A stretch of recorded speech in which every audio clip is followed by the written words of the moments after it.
Okay, imagine walking down your street, and a brachiosaurus casually strolls past the Starbucks.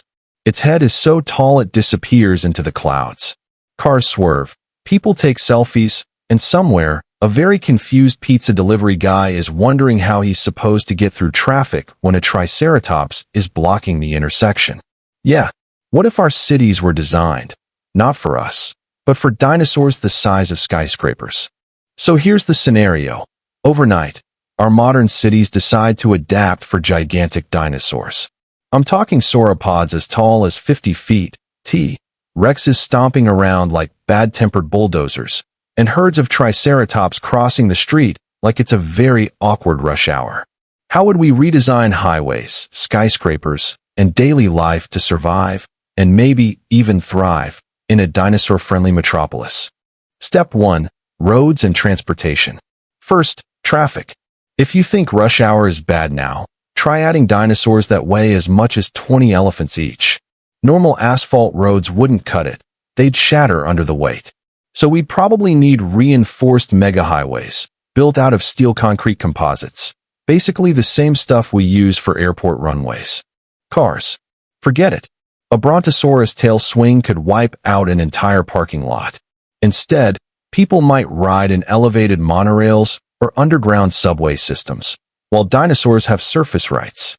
Imagine, the top layer of the city belongs to the dinos, and we humans live in tunnels underneath. Sort of like a giant hamster colony, but with Wi-Fi. Step 2. Buildings. Skyscrapers would need dinosaur-proofing. Windows on the lower floors? Nope. Too easy for a curious T-Rex to smash while peeking inside. Ground floors would basically be reinforced bunkers with no glass, just solid walls. And what about really tall sauropods, whose heads could lean into your 15th floor office window? Picture an employee trying to finish a Zoom call while a diplodocus licks the glass. To avoid that, cities might add head clearance zones, kind of like how we measure airplane flight paths. Skyscrapers might curve inward, giving dinosaurs vertical walkways between towers. Step 3. Parks and food supply. Dinosaurs eat a lot.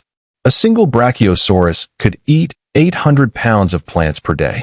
Multiply that by thousands, and suddenly, Central Park isn't enough. It's just a salad bar. Cities would need megaparks stretching for miles, stocked with fast-growing GMO trees and grasslands.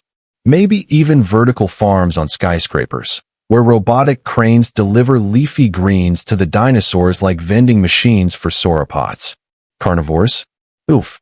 A hungry T-Rex isn't waiting in line at Whole Foods. To keep them fed and us safe, cities might set up feeding reserves outside the urban core. Kind of like how zoos toss in a cow, but scaled up. Way up. Step 4. Safety and infrastructure. Pedestrian crosswalks? Those would need massive redesigns. Imagine a dino crossing light, where the green signal gives a herd of triceratops the right of way. Humans would have to wait a long time. Sewer systems and underground tunnels would also be critical. You don't want a 40-ton sauropod falling through a weak street into the subway below. Cities would reinforce the ground with steel honeycomb foundations, making streets basically indestructible. And emergency services? Firefighters would need jetpacks or drones to reach dinosaur-sized problems. Picture a team of paramedics trying to treat a stegosaurus with a sprained leg, using cranes and scaffolding. But here's the biggest twist. Once we adapt everything for dinosaurs, humans might no longer be the main city residents. Imagine skyscrapers as scratching posts for sauropods, elevated bridges as shade for lounging T-Rexes, and entire neighborhoods built just so dinosaurs can nap. In other words, cities would become theirs. We'd be the side characters, tiny creatures living in underground warrens, poking our heads out only when it's safe. The very definition of urban jungle would flip upside down. So what would life be like? Probably noisy, crowded, and terrifying, but also strangely beautiful. Imagine looking up from your morning coffee to see a dinosaur silhouette crossing the sunrise skyline. Cities would no longer just be human habitats. They'd be ecosystems, shared between us and some of the biggest animals Earth has ever seen. So, Would you want to live in a dinosaur-friendly city? Or would you move straight to the countryside?